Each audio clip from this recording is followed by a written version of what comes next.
इच्छा शक्ति और आजिर आधुनिक जुगर ज्ञानकौशल आगे बयस मध्य धोखा खाइजिब। एठी 93 वर्षर वृद्धा मध्य बापा होई पारे। दुनिया रे किछि भी असंभव नाही। विज्ञान और आधुनिक मेडिकल साइंस आगे सबु संभव। आपण केबे सुनिछंती 93 वर्षर वृद्धा विवाह करिबार आउ केबे सुनिछंती जीवा बयस रे युवावस्था को फेरिबार अर्थात बापा बनिबार स्वप्न देखिबा। किंतु एभली किछि अविश्वास करि हेउनथिबा कथा वर्तमान सामना को आसीछि।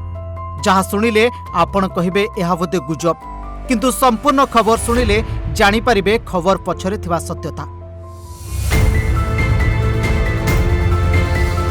93 वर्षरे विश्वर प्रथम वृद्ध बापा जीए पुत्र संतान जन्म करिबारे सफल होई पारिछि।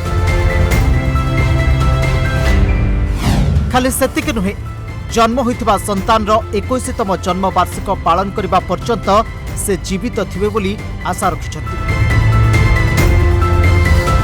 सेतेबेलकु तांको प्राय 113 वर्ष बयस होइथिबो।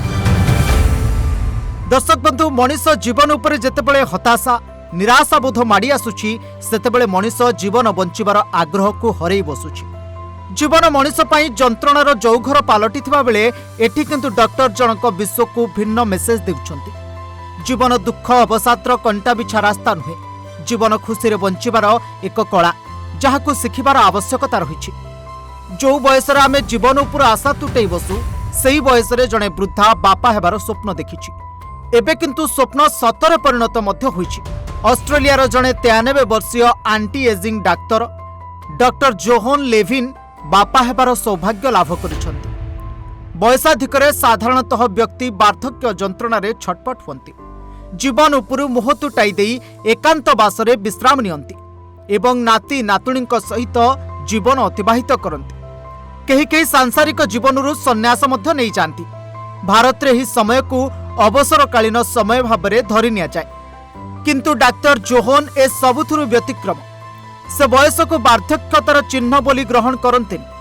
ए बयस रे भी से निजको सुस्थ रखिबा पाई नियमित जिम जाती आउ युवसुल्लभ रहिबा पाई सबुबेले खुशी रुहंती। डॉक्टर जोहन का प्रथम स्त्रीर मृत्यु परे तांकर देखा होइतला 37 वर्षीय डॉक्टर यानिंग लुंग सहित। स्त्री का मृत्यु परे डॉक्टर जोहन निजको व्यस्त रखिबा पाई से मांडरिंग भाषा शिखिबा पाई आग्रही प्रकाश करथिले। उक्त भाषा चाइनार किछि अंचल रे व्यवहार करा जाय। तेबे उक्त भाषा शिखिबा पाई से डॉक्टर लुंग को निजर शिक्षक भाबरे ग्रहण करथिले। डॉक्टर लू जहांकर बयस हेउची 37 वर्ष। सेठी उभयଙ୍କ भितर गढ़ी उठिथिला प्रेम संपर्क। यहाँ पर उभय को डेट करथिले।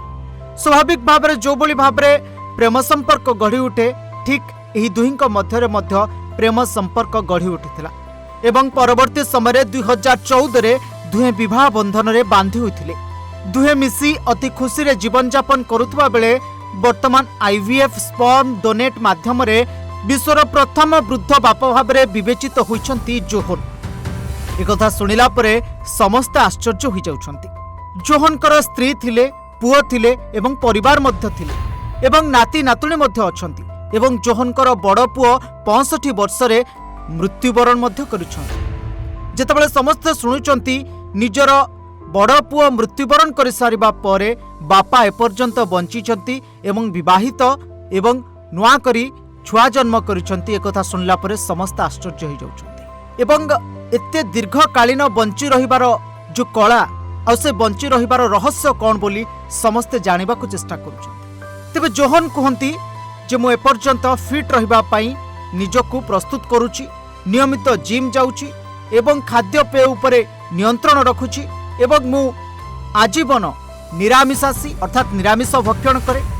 एमती किछि रहिछि जोहनकर नीतिदिनिया खाद्यपेय एवं रहणी एवं जोथि पई जोहन निजको एजावत सुस्थ अनुभव करुछन्ति एवं निजको फिट रखि पारिछन्ति बोली जोहन कहउछन्ति। विश्वर प्रथम वृद्ध बाप भाबरे विवेचित होइछन्ति जोहन। 93 वर्षरे भी से युवसुल्लभ और रोमांटिक थिबा कथा कहिछन्ति पत्नी यानिंग लू। जोहन को किछि सांबादिक प्रश्न करिथिले, आपण एई बयसरे संतानर बापा हेबाकू समाज किभଳି ग्रहण करूछि। प्रति उत्तर से कहिथिले, मो जीवन खुशी मु केउठी पाइबी एवं मु कौन कले खुशी अनुभव करी ताहा मु बाछिबी। तेणु किए कौन कहब ତାହା ମୋ ନିୟନ୍ତ୍ରଣର ବାହାରେ। ଏଭଳି କିଛି ପ୍ରତ୍ୟୁତ୍ତର ରଖିଥିଲେ ଡକ୍ଟର ଜୋହନ। ଡକ୍ଟର ଜୋହନଙ୍କର ଜୀବନଶୈଳୀ ଏବଂ ତାଙ୍କ ଚିନ୍ତାଧାରା ଅନେକ ଲୋକଙ୍କୁ ଏବେ ଆକର୍ଷିତ କରୁଛି। ଜୀବନ ପାଇଁ ତାଙ୍କ ଭିତରେ ଥିବା ଆଗ୍ରହ ଏବଂ ବଞ୍ଚି ରହିବା ପାଇଁ ତାଙ୍କ ଭିତରେ ଥିବା ଆଗ୍ରହ ସମସ୍ତଙ୍କୁ ପ୍ରେରିତ କରୁଛି। ଉଦାସ ହତାଶ ଭିତରେ ରହୁଥିବା ବ୍ୟକ୍ତିମାନଙ୍କୁ ଜୋହନଙ୍କ ଜୀବନ ବଞ୍ଚିବାର ଏକ ରାହା ଦେଖାଇଛି। 91 ବର୍ଷରେ ଜଣେ ନୂଆ କରି ଜୀବନ ଗଢ଼ିବାର ଯେ ସ୍ୱପ୍ନ ଦେଖିପାରେ, 91 ବର୍ଷରେ ଗୋटे ପୁତ୍ର ସନ୍ତାନ ଜନ୍ମ କରିବାର ଅଭିଳାଷ ଯେ ଜଣେ ରଖିପାରେ, ଏଭଳି ଅତି ବିରଳ ବ୍ୟକ୍ତି ଏ ବିଶ୍ୱରେ ଅଛନ୍ତି। କହିପାରିବା ଜୋହନ ହେଉଛନ୍ତି ସେ ବିରଳ ବ୍ୟକ୍ତିମାନଙ୍କ ଭିତରୁ एकमात्र ଯିଏ 93 ବର୍ଷରେ ମଧ୍ୟ ବାପା ହେବାର ସ୍ୱପ୍ନ ଦେଖିପାରୁଛନ୍ତି, ଜୀବନକୁ ସେଲିବ୍ରେଟ୍ କରିବାର ସାହସ ରଖିପାରୁଛନ୍ତି ଏବଂ 113 ବର୍ଷ ବଞ୍ଚିବାର ସ୍ୱପ୍ନ ରଖିଛନ୍ତି। ଏହା ସାରା ବିଶ୍ୱ ପାଇଁ ପ୍ରେରଣାଦାୟୀ ଏବଂ ଜୀବନ ପ୍ରତି ଲୋଭ ଫେରାଇ ଆଣିବା ଭଳି ଏହି ଉଦାହରଣ। Bureau report, Odisha Bhaskar.